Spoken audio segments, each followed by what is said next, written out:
chapter 12. You know, so Annie and I recently retired from education. June 20th, we walked out of our respective schools, never to walk back. And I probably will never see that school again because a week after we retired, we loaded up the truck and we moved here from Washington State, Spokane, Washington, and super happy about that. And people told me, Mark, you won't feel like you're retired until the fall because educators always have summers off and it's just kind of normal, although our summer wasn't normal. But it's been interesting. Recently, I know what they're talking about. I took our golden retriever on a prayer walk earlier this last week, and as I was praying, I walked by an elementary school. And that's what I was. I was an elementary K-6 school counselor for years. And I saw the kids out in the playground, they're playing, and of course I'm just reminiscing. It was like the first time it hit me that, oh yeah, people still go to school. That's it, you know. Schools are still going on, right? And but as I walked by, they're on the playground, and I started to reminisce about, like, you know, going and shooting hoop with the sixth graders, you know, and throwing, you know, playing fly up and throwing the football with the fourth graders, and just reminiscing about different things. And then my mind turned to how different it was just a couple of years ago when the schools closed with the pandemic, right? And I remember, one of my vivid memories that I'll have in education was the day my school counseling office was right at a big crossroads in our school. It was sort of like my office was right in like the town square of the school. And I stood outside my office waving to the kids, March 16th, 2020. Bye, kids, we're only out for 6 weeks. Don't worry about it. You'll be back soon. And when you come back, you'll be wearing, because there's this much snow on the ground, you come back, the grass will be green, and you'll have shorts on. And yeah, we'll see you in 6 weeks. Little did I know that green grass and shorts on would be mid-September, or beginning of September, right? But at first, it was only going to be 6 weeks, right? And you can probably all relate. All of a sudden, your world stopped, and maybe you went to online work or whatever, but all of a sudden we had all this free time to think, I can kind of do whatever I want. You know, I can kind of set my day up how I want it. I've got a freedom that I haven't known probably since I was a kid, you know? And there was more latitude and more freedom to set your day up and set your life up and everything. And at first, I'd say those first 6 weeks were pretty awesome, right? I started doing home projects because I was sort of like available as a school counselor, but who knows how to be a school counselor online? So I did have some, you know, driving around town delivering food and to families and things like that, but not a whole lot to do. So I built out the front porch. Then after that, Annie and I painted the outside of our house, which was kind of a large 2-story house, and painted the house. And at first, man, projects. We get up every morning kind of like, can do whatever we want to do, right? And we just thought that was awesome. But as 6 weeks turned into a couple of months, 3, 4 months, it just wasn't very fun anymore, you know? What started as all this freedom to set life up like we wanted, more kind of individualism, what do I feel like doing, really started to wear on us, and I was just ready for it to be over. And maybe you can relate to that. I would say in the last few years, there has been an acceleration of individualism and an individualistic mindset in our society. And I don't think it started with the pandemic. I think the pandemic moved things forward in a significant step, right? Things like this where people now are like, how do I want my work to look?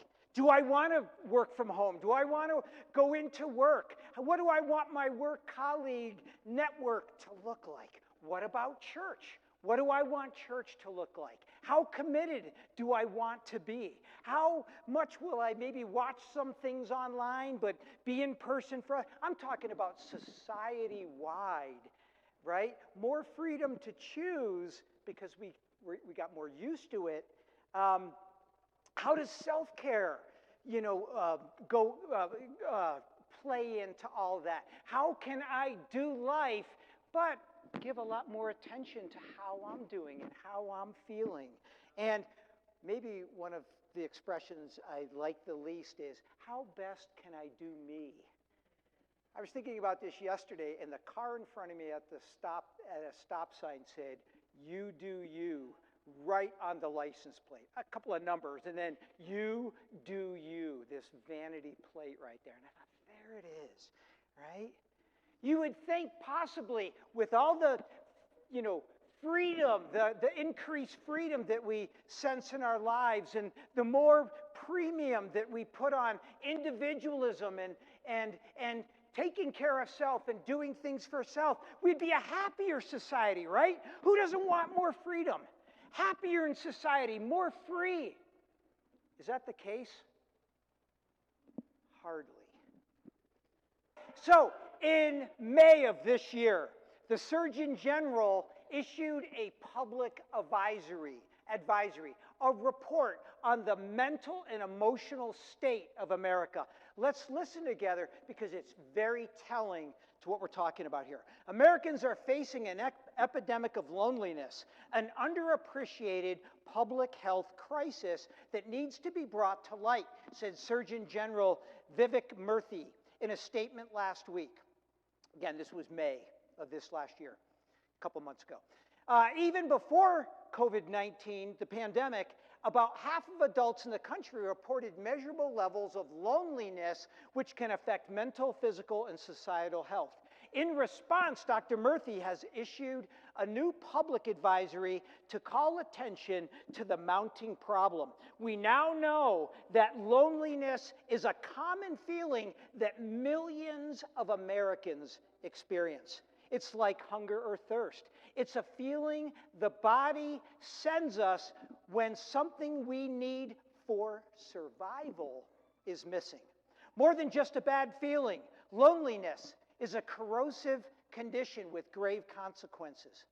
The health risks associated with prolonged loneliness are dramatic, akin to smoking up to 15 cigarettes a day, according to Dr. Murthy's 81-page public advisory. Loneliness can increase the risk of premature death by 26% and raise the likelihood of heart disease, stroke, anxiety, depression, and dementia. Feelings of isolation and loneliness appear to be rising because American social networks and interactions are in decline. Again, starting way before the pandemic, but a leapfrog during the pandemic. In 2021, this is really taxing my eyesight. In 2021, 49% of adults reported having three or fewer friends, compared to about 27% in 1990, per the report. For young people ages 15 through 24, time spent in person with friends fell from about 150 minutes per day in 2003 to 40 minutes per day in 2020, an almost 70% drop.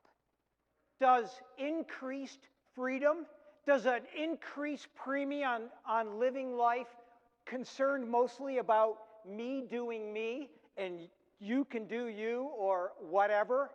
Does that bring the happiness and joy of life? Clearly not. Clearly not there. And God has something to say about this. Thank you that He does.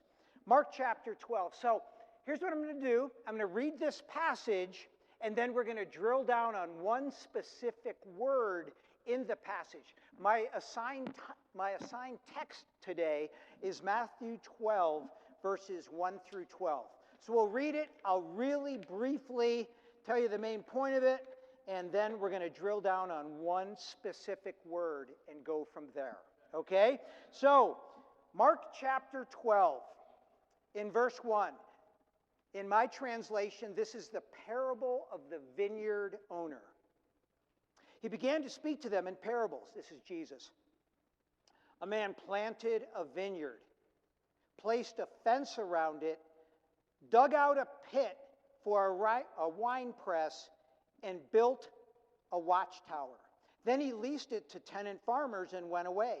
At harvest time, he sent a servant to the farmers to collect some of the fruit of the vineyard from them, but they took him, beat him, and sent him away empty-handed. Again, he sent another servant to them, and they hit him on the head and treated him shamefully. Then he sent another, and they killed that one.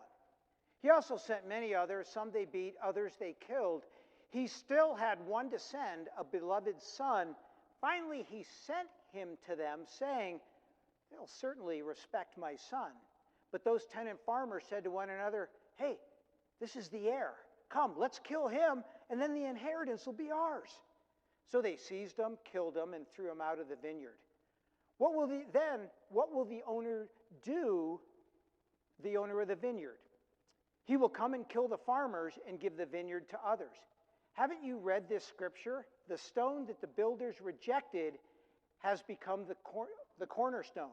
This came about from the Lord, and it is wonderful in our eyes. They looked for a way to arrest him, but feared the crowd. They are the chief priests and the elders, the religious leaders that Jesus was confronting. They were looking for a way to arrest him, but feared the crowd because they knew that he, Jesus, had spoken this parable against them. So they left him and went away. Okay, assigned text, we got to talk about the text here for a minute. The point is pretty clear. Jesus is telling this group of religious leaders, you've done a pretty lousy job leading my people in the spirit and the ways of God. You have led them astray. You've abandoned them. You haven't been a great shepherd to them. You haven't taught them my word. You yourselves don't obey my word. I sent prophets over the centuries to try to get you to repent and bring Israel back to me. Some you beat, some you killed. And I'm about ready to rip this away from you and give it to other people in the world who are hungry for it, is what he is telling these religious leaders, right? And he's also predicting, hey, just like they killed the son, this is what you're going to do to me in about a week, right? So that's what the passage is about. Okay, so what is the one word that I want to focus on in this parable? It's the word vineyard. The word vineyard. There's a reason why this parable is happening in a vineyard here. Okay. All right, there we go. So this idea of vineyard, Bible imagery, in the Bible, God's people, beginning in the Old Testament, were equated to a vineyard on a fertile hill. That was going to be God's nation, God's people. Let's read here in Isaiah chapter 5 in verse 1. Isaiah says, "I will sing about the one I love, a song about my loved one's vineyard. The one I love had a vineyard on a very fertile hill. He broke up the soil. He cleared it of stones. He planted it with the finest vines. He built a tower in the middle of it and even dug out a wine press there. And he expected it to yield good grapes." That sounds exactly like Mark chapter 12. Dug out a wine press, built a watchtower, tilled the soil, planted the vines. This parable that Jesus is talking about goes way back to near the beginning of the Old Testament, right? So the idea here is these vineyards. I want to introduce to you the concept of a gan, G-A-N, gan. Let's say that together. Ready? Gan, a terrace farm on a hillside, right? So when God was saying, I am going to lead you into the promised land. I'm going to lead you into Canaan, it is going to be a fertile land with, luscious grapevines and fig trees and olive trees, and it's going to blow your minds. This is what he was talking about.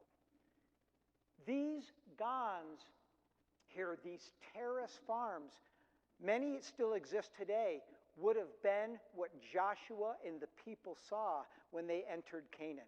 Some of these farms are thousands of years old, and they still exist today. It's amazing. Let me show you a little bit more about these terrace farms. You can see this is a hillside, and so what you've got, it's like a terrace or like retaining wall. So you'd have a steep hillside, you'd have a wall, and then maybe from here to that wall, you might have a strip of, 4, 5, 6 feet of topsoil, then another wall, and then another farm, and then another wall, so forth and so on down the hillside. So here's just some pictures to get this image in your mind. This one's a little blurry, but it's a good vantage point because it shows the olive trees and fig trees as well as the vines there, okay? There's a watchtower. That's actually what a watchtower would look like. They'd keep like their picks or, shovels or, whatever they needed. And they would also sleep in there at night and watch over their little terrace farms right there. Okay? That's a picture of like an ancient stock. This vine here is probably hundreds or even more in age. These are like ancient stocks that the vines and the branches would come off of. And you can just see, this is like a desert hillside, but look at how like incredibly lush the fruit is from this.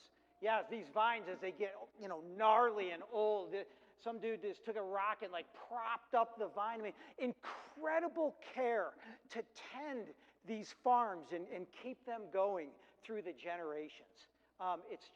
It's amazing. And there's a close-up again of some of the produce from these terrace farms. So here's Joshua and the people coming into Canaan, and they take over this land, and these farms are already here. And each terrace might be owned by a family or several families, or even maybe one of the tribes of Israel. And then up above, another group has their terrace farm and so forth, all on the hillside, okay? Now, with that imagery in mind, think about us as God's people today. Take that vineyard, take that hillside picture, and think about that being our church. Think about it being God's network of churches worldwide, but it's God's people today, it's that vineyard imagery carried forth to our fellowship today. 2 observations here about terrace farms. Number 1, we must be faithful soil tenders. Be faithful soil tenders. I got 2 points. This is the first one. I know this is kind of dark, but this is an actual picture of the soil. It's dark because this is like dark red, kind of like red rocks. When you go and you get the mud on your sneakers, and the mud is still on your sneakers like a year later. It stains your sneakers red. This is incredibly fertile soil. They call it agricultural push, agricultural press, because even though it's kind of rocky, it's super, super fertile, right? And God said, I planted the soil, I tilled the soil. In our lives, I planted the soil in your lives, and I expect for there to be fruit produced, fruits of the Spirit, fruits of other people, leaving their lives of sin and wanting to come into the vineyard and come into a relationship with God. We need to be good soil tenders, because anybody knows with farming, you can't make things grow. You can tend the soil. You can do all you can do to create fertile soil. Maybe rake it, maybe till it, maybe break it up, put some fertilizer in there, plant some things, right? Even water it. You can't make it grow. Only God can make it grow. But as far as us being faithful soil tenders, I want to talk for a minute here to families. Some of you families, kids still living at home, right? Yeah, you got kids here. Think about creating fertile soil in your home, doing everything that you can do in your home to create an atmosphere of faith and fertile soil so that it could take root with your kids. You can't make your kids become Christians. Nobody can do that. But you can create fertile soil.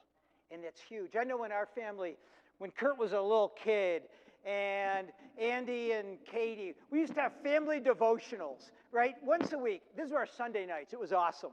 Sunday night, we'd have a little family devotional, and then we'd like make some dinner, we'd have dinner, then have a devotional, and then we would watch Extreme Home Makeover with Ty Pennington, because he's kind of crazy, and he goes around with his hair on fire, and we just loved his enthusiasm, right? But we do like a little family devotional. And sometimes we do like the good way, bad way. Like, let's talk about how you greet an adult at the door. Let's start with the bad way. And it would turn into like a wrestling match. You know, Andy would go to open the door, and Kurt would just tackle Andy and just like pummel him on the floor and laughing. We're like, all right, maybe family devotionals aren't the way to go here, you know? We tried. Some of them maybe a seed got planted. I don't know.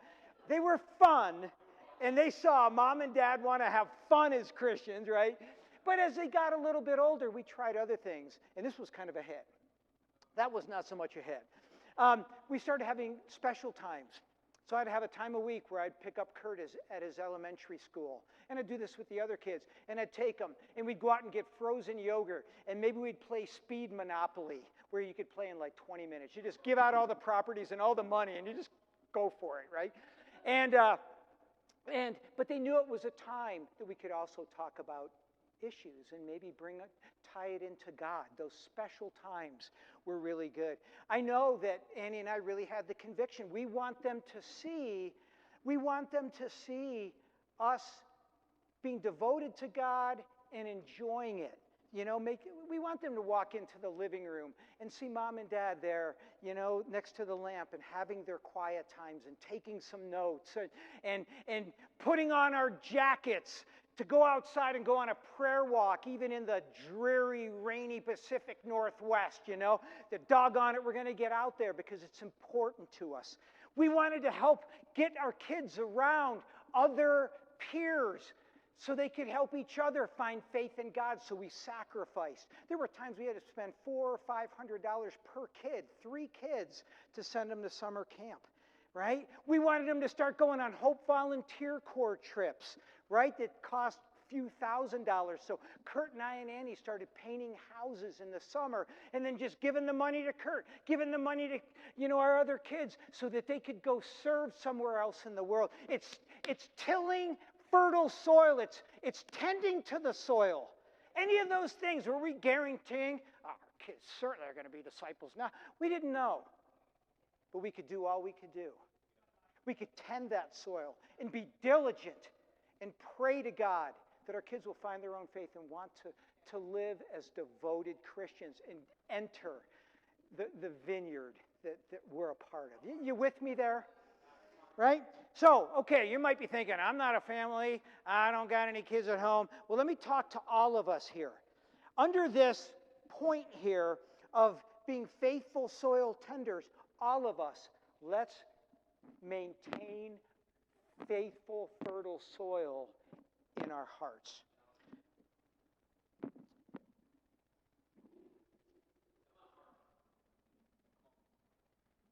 Matthew chapter 6. I'll read it in just a minute.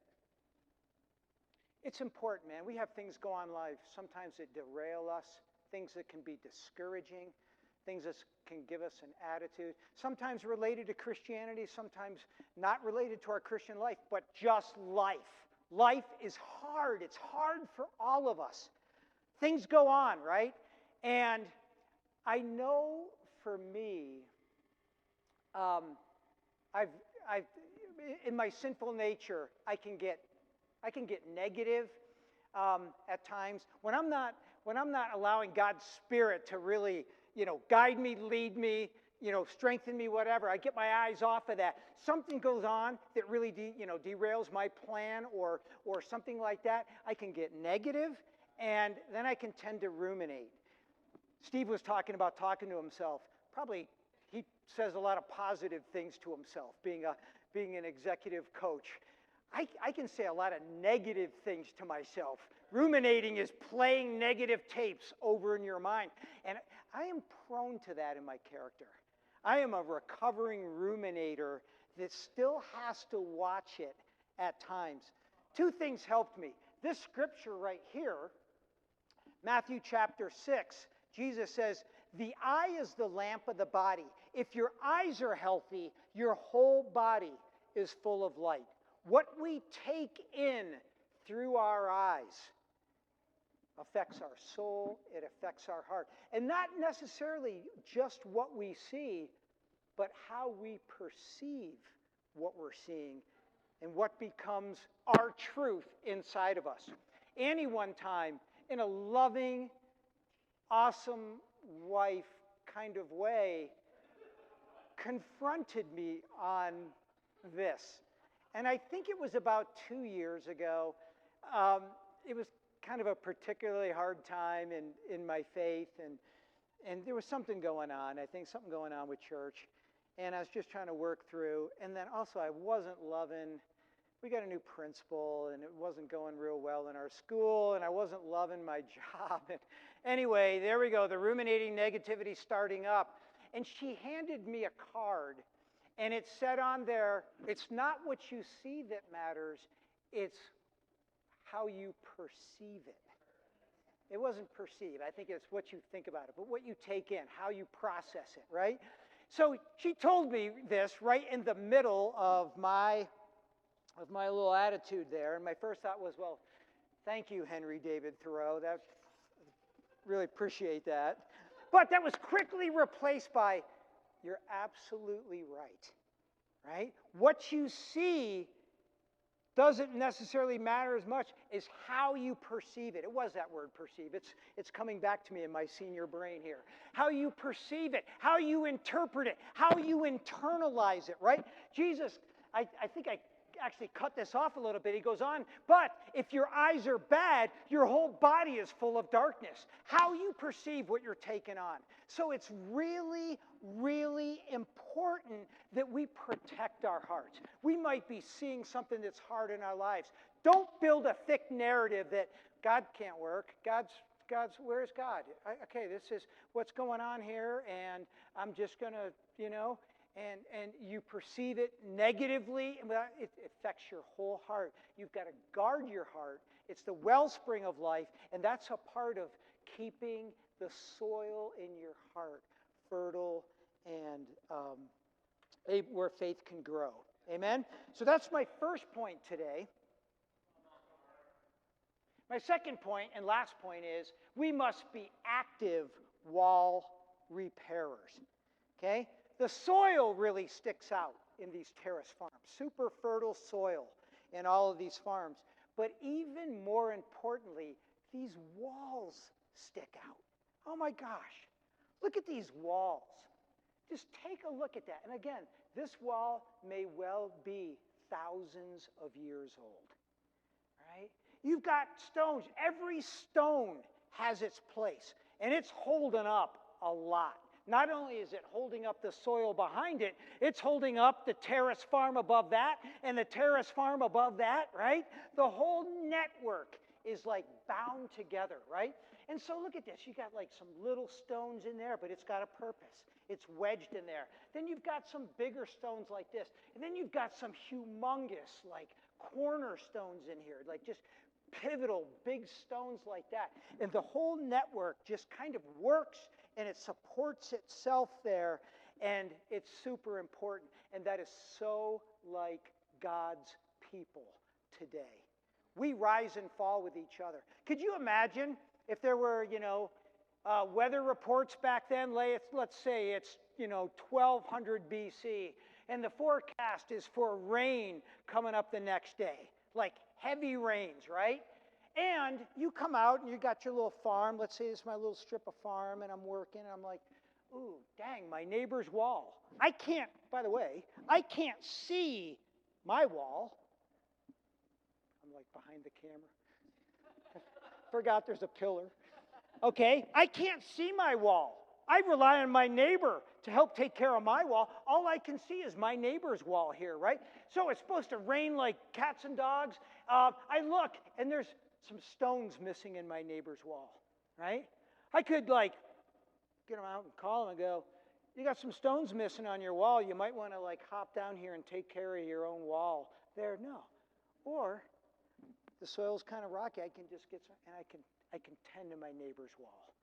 I see something important. I see a weakness. I see where my neighbor needs help here, and I can just do it myself there. Because if this wall fails, that soil flows down the mountain. It can ruin the entire hillside vineyard there, and it's so important. And it's so like us today. Sometimes maybe we don't have a whole lot in our tank. But we come to church and we see that one of our brothers, one of our sisters, somebody in our small group, somebody in our discipleship group maybe, is going through a hard time and it's really beating on them and they're just down. They're discouraged. And after church, you go in the back and grab a cup of coffee and you just sit on a table and you just speak words of encouragement to them. And you help build up and lift up your brother or sister. It's like putting a little stone in their wall. Maybe you don't have that much to offer there, or maybe it's not, that little stone will do it right there, right? Maybe sometimes there's a bigger gap in a wall that needs help. And we are wall repairers. We are wall restorers. And so you've got, hey, I've got more. I see a bigger need here, a little bit bigger rock. I can help here. And I was talking to Reese the other day, Reese Mullenhoff, and his first name is Christian. I don't know his last name, but Christian became a disciple a couple weeks ago and was baptized. So he's like the newest member of our little GON here, right? Our little Terrace Farm. And we ordered some of these little booklets called Deep Conviction booklets. And they're little quiet time booklets that you give to new Christians to help them get their spiritual legs up under them, right? To get them in there, reading their Bibles every day, and to spur them on, giving them something to do, to shoot for each morning. And I talked to Reese, and he said, it's been so good. I've been in there with Christian, and I've been going through the Deep Convictions book, and it's really strengthening. They're both up in Cheyenne today, so they won't be blushing here as I talk about them. But there again, brand new Christian, their wall needs shoring up. We're wall tenders. We're wall repairers and restorers. That's Reese putting some stones there in new Christian's wall. You got it? All right? Then sometimes this is the biggest one, I promise, okay? But sometimes maybe a bigger stone that even takes a little bit more commitment on our part. Maybe takes a little bit more sacrifice, thus the bigger stone. And you're looking and going like, oh gosh, I see maybe a need or there's a little hole in children's ministry. Ooh, let me go and like just, bam, you take your little, you tap it in there and shore it up.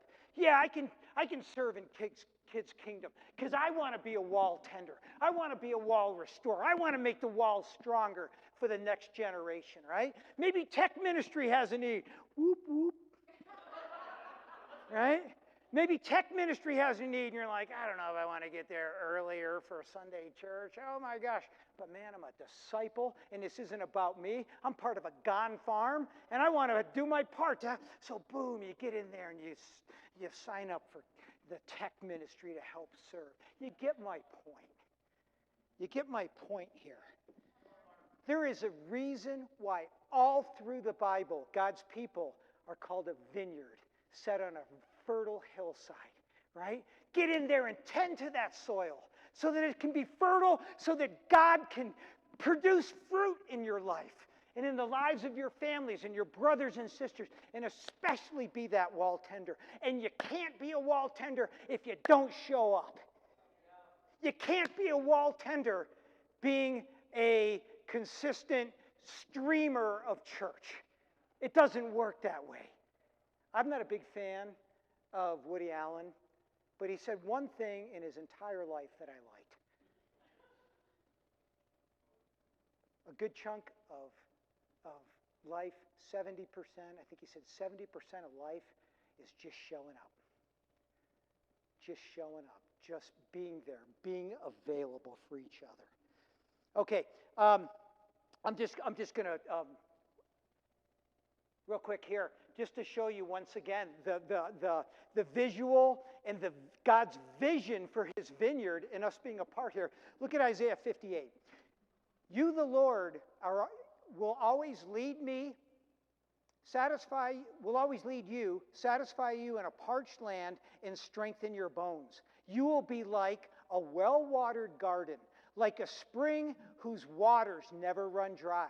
You will rebuild the ancient ruins. You will restore the foundation laid long ago. You will be called repairers of broken walls and restorers of streets where people live. It's incredible, right? This helps us to understand John 15, the parable or the illustration that Jesus makes when he says in John chapter 15, I am the vine, you are the branches. God is the master gardener, right? The one who remains in me and I in him produce much fruit because you can do nothing without me. And then listen to this. I have spoken these things to you so that my joy may be in you and your joy may be complete. God's joy, Jesus' joy being made complete in us as we are connected to the vine. The vine is Jesus. The vine is Jesus' body. Colossians chapter 1 tells me today Jesus' body is his church. As we are connected in his church, God's vineyard, God's terrace farm, and we are obeying what Jesus is telling us, how to live as vineyard dwellers, as kingdom dwellers. My joy will be in you and your joy will be complete. Does individualism make us complete and full of the joy of God? Does just thinking about how I want my life to be and me do me and you worry about you doing you and all of that, does that bring true joy and satisfaction and happiness? Absolutely not. This, Jesus says, I created you, I designed you, I know how to fill you with joy. Right there. Imagine if we're all doing this together. I think overall in our church here in Fort Collins, I think we do a pretty good job, but we could all do better. Being soil tenders and being wall repairers for each other. And as we do that, guaranteed, God's joy will be made complete in us because that's God's vision, God's purpose for us as his kingdom dweller.